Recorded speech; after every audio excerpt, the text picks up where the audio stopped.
बच्चों, आज की कहानी बहुत ही मज़े की है, तो आइए चलते हैं स्टोरी की तरफ। सब्ज जंगल में 3 छोटे खरगोश रहते थे, बनी, फ्लफी और कॉटनी। एक दिन उनकी मामा खरगोश ने कहा, बच्चों, अब तुम बड़े हो गए हो, अपने अपने घर बना लो, लेकिन खबरदार, जंगल में बड़ा बुरा भेड़िया रहता है। सबसे छोटा खरगोश बनी ने जल्दी से घास और तिनकों से एक छोटा सा घर बनाया। दरमियाने साइज का खरगोश फ्लफी ने थोड़ी ज्यादा मेहनत की और लकड़ी की छड़ियों से एक घर बनाया। सबसे बड़ा खरगोश कॉटनी बहुत समझदार था और उसने ईंटों और पत्थरों से एक मजबूत घर बनाना शुरू किया। जल्द ही तीनों खरगोश अपने नए घरों में खुशी से रहने लगे। एक दिन जंगल में बड़ा बुरा भेड़िया घूम रहा था। उसने 3 छोटे खरगोशों के घर देखे। भेड़िया सबसे पहले बनी के घास के घर के पास गया। उसने दरवाज़ा खटखटाया। बनी खरगोश, क्या तुम अंदर हो? भेड़िए ने पूछा, अपनी आवाज़ को मीठा बनाकर। बनी डर गया और बोला, नहीं, मैं नहीं हूँ। भेड़िया गुस्से में बोला, तो फिर मैं फूंक मारकर तुम्हारा घर उड़ा दूंगा। और उसने जोर से फूंक मारी और बनी का घास का घर हवा में उड़ गया। बनी डरकर भाग गया।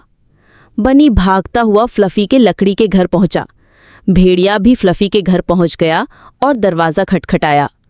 फ्लफी खरगोश, क्या तुम अंदर हो? भेड़िए ने फिर मीठी आवाज़ में पूछा।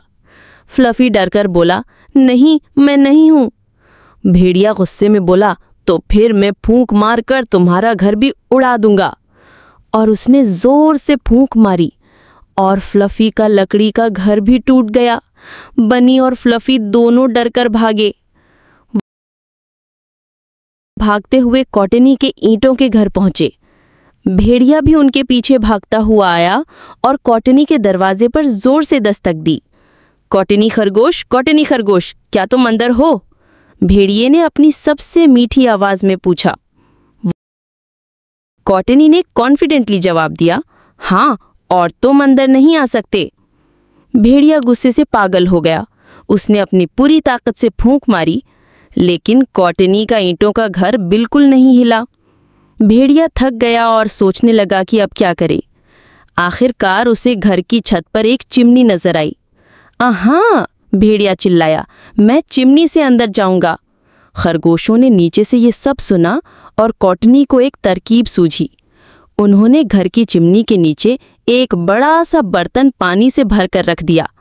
भेड़िया चिमनी के अंदर घुसना शुरू हो गया। धीरे धीरे वो नीचे आता रहा और आखिरकार वो गर्म पानी में धड़ाम से जा गिरा। भेड़िया जल्दी से पानी से निकला। उसकी दुम जल रही थी। वो तेजी से भाग गया और उसने फिर कभी उन 3 खरगोशों को तंग नहीं किया। तीनों खरगोश अपने मजबूत घर में महफूज और खुश थे। बनी और फ्लफी ने समझ लिया कि मजबूत घर बनाना कितना ज़रूरी है, और कॉटनी ने उन्हें बताया कि मुश्किल वक्त में अक्ल और इत्तेहाद से काम लेना कामयाबी की ज़मानत है। उस दिन के बाद तीनों खरगोश हमेशा एक साथ रहे और उन्होंने जंगल में खुशी से ज़िंदगी गुजारी।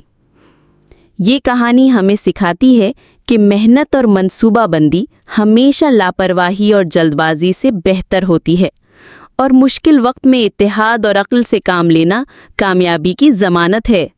मज़े की स्टोरीज देखने के लिए हमारे साथ जुड़े रहें और चैनल को सब्सक्राइब करना ना भूलें।